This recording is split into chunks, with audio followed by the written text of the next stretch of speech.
I'm Rachel, and for this Tales and Tales book talk, I'm recommending the book World of Wonders by the poet Aimee Nezhukumatathil. In this collection of essays about animals, plants, and other worldly wonders, Aimee reflects on the lessons she has learned from nature and how they relate to events in her life. My favorite essay is about the putu bird in Central and South America. It is a bird that stays very still and camouflages itself with the trees and then eats mosquitoes that happen to fly by it. As a native Texan, I think we should import these birds, but I digress. Growing up, Aimee wants to blend in at school, just like the putu bird does in the wild. But she felt most like herself when she was outdoors watching birds. She learned she had to be very still and had to be conscious of how she is moving her body. She learned from the putu bird that sometimes life can be rewarding to stay still in a world that is asking you to constantly move around. You'll enjoy this book if you like learning about animals and hearing about people's life experiences. You'll appreciate the way Aimee has written in a lyrical style and has really reflected in an introspective way on her life. Hi, I'm Jana with the Mission Boom Branch Library, and today I'm going to be talking about The Friend by Sigrid Nunez. The Friend is about an author and a professor of literature who has recently lost a dear friend and mentor to suicide, and who has reluctantly inherited his Great Dane, Apollo. And as she's working through her grief, she's also having to adjust to being the owner of a very large dog in a very small Manhattan apartment that doesn't allow dogs. And Apollo is also grieving the loss of his master. So it's just a very sweet story about these two characters who are working through loss and the connection that they begin to form with each other. Two things stood out to me about The Friend. First, the writing style. Nunez purposely uses short, almost journal-like paragraphs that are very disconnected from each other. So the narrator speaks directly to her deceased friend and kind of wanders through memories of her friend, memories of her time as a teacher and her students, different literary musings.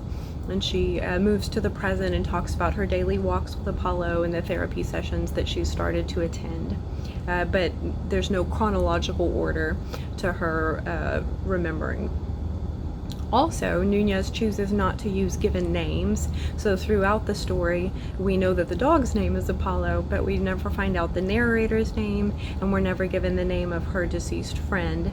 And at first I found the story harder to understand because of the way Nunez writes, but the further I got into the story, I started to understand that she does this on purpose to present a character who is grieving and who's not able to convey her emotions and her memories and feelings in this chronological, well-ordered manner that you would expect.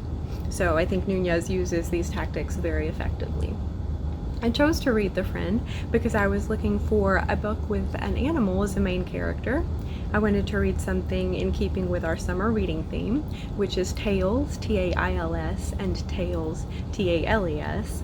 So The Friend was a great fit, and I would certainly recommend it for anyone who loves animals, anyone who enjoys reading literature, but it really is just an all-around good read. The topics it deals with, death and loss, are sobering topics, but they're dealt with in a very hopeful manner. So I hope that you will check out The Friend by Sigrid Nunez. Hey everybody, this is Madison here, and my book I'm going to talk about today is called Esther the Wonder Pig, and as you can see, it's about a pig named Esther. She was rescued as a wee baby, known as a micro pig, but her parents, Derek and Steve, never realized the size she would actually become. And she now weighs close to about 600 pounds, so she's a big baby. This is a good story to read. It'll hit you in the heart. You may shed a couple tears.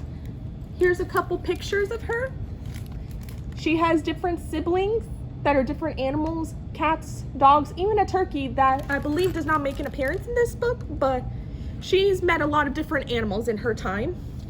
And because of her story and her history, her parents actually started their own animal rehabilitation sanctuary called Happily Ever Esther Animal Sanctuary, where they take in abandoned and abused farm animals, hence a pig.